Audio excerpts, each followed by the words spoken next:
नमस्कार दोस्तों, स्वागत है आपका। आप टेलीविजन न्यूज का एक्सप्लेनर देख रहे हैं। आपके साथ मैं हूं शबाब। अभी कुछ दिनों पहले अखिलेश यादव दादरी गए थे। क्यों गए थे ये बात तो आपको पता ही है।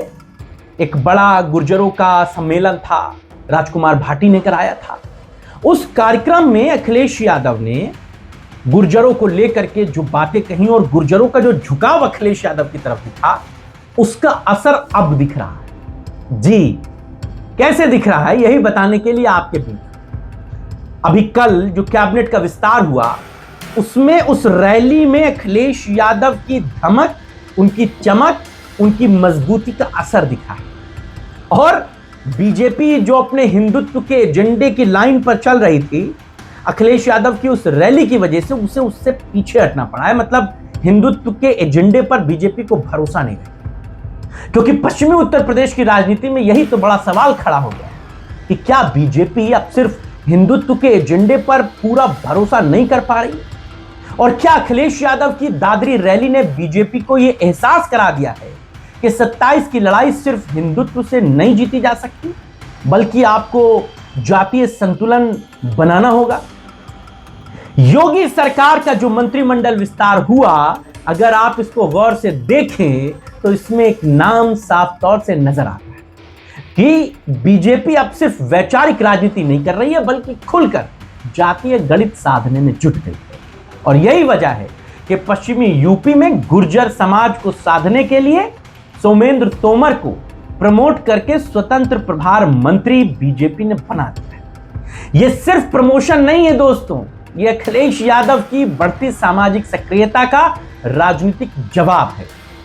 असल में दादरी में अखिलेश यादव की रैली ने बीजेपी की चिंता को बढ़ा दिया। मंच से जिस तरह अखिलेश यादव ने गुर्जर समाज को लेकर संदेश दिया और राजकुमार भाटी जैसे नेताओं ने गुर्जरों को समाजवादी पार्टी के साथ जोड़ने की जो मुहिम तेज की, उसने बीजेपी को यह बता दिया कि पश्चिमी यूपी में सामाजिक समीकरण बदल रहे हैं। बीजेपी भी यह बात अच्छी तरह जानती है कि गाजियाबाद, दादरी, गौतम बुद्ध नगर, मेरठ और इसके आसपास के इलाकों में गुर्जर वोट सिर्फ संख्या भर नहीं है, बल्कि एक राजनीतिक ताकत है, पावर है।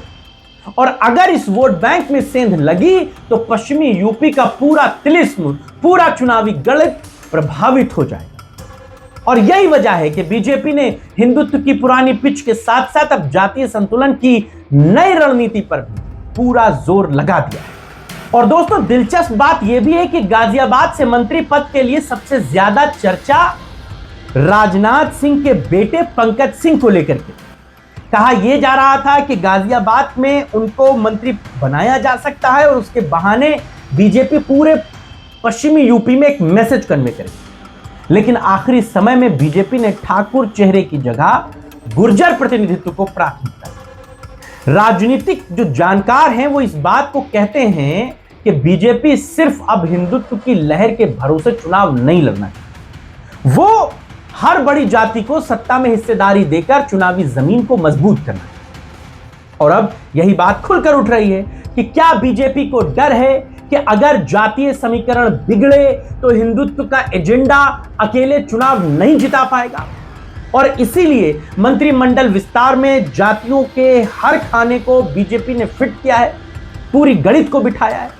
जाटों के लिए भूपेंद्र चौधरी, गुर्जरों के लिए सोमेंद्र तोमर, दलितों के लिए सुरेंद्र सिंह दिलेर, ऐसे बहुत सारे चेहरे हैं। यानी बीजेपी समझ चुकी है कि पश्चिमी यूपी में अगर जाट, गुर्जर और दलित वोटों में दरार आई तो उसका सबसे बड़ा फायदा अखिलेश यादव उठा ले जाएंगे, क्योंकि सपा अब सिर्फ यादव मुसलमान वाली पार्टी की छवि से बाहर निकल गई, पीडीए के नारे के साथ सामाजिक गठबंधन की राजनीति कर रही।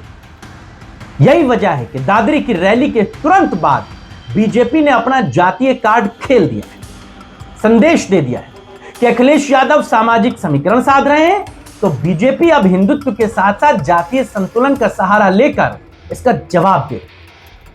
और यही अग्नि परीक्षा बीजेपी की 2027 में होगी। पश्चिमी यूपी अब सिर्फ प्रयोगशाला नहीं रह जाएगा, ये बीजेपी के लिए साबित करने की जगह बन जाएगी कि यहां पर हिंदुत्व को ज्यादा तवज्जो मिलती है या फिर जातीय हिस्सेदारी। तोमर साहब का प्रमोट होना अखिलेश यादव की दादरी रैली का क्या वाकई में एक जवाब साबित हो पाएगा?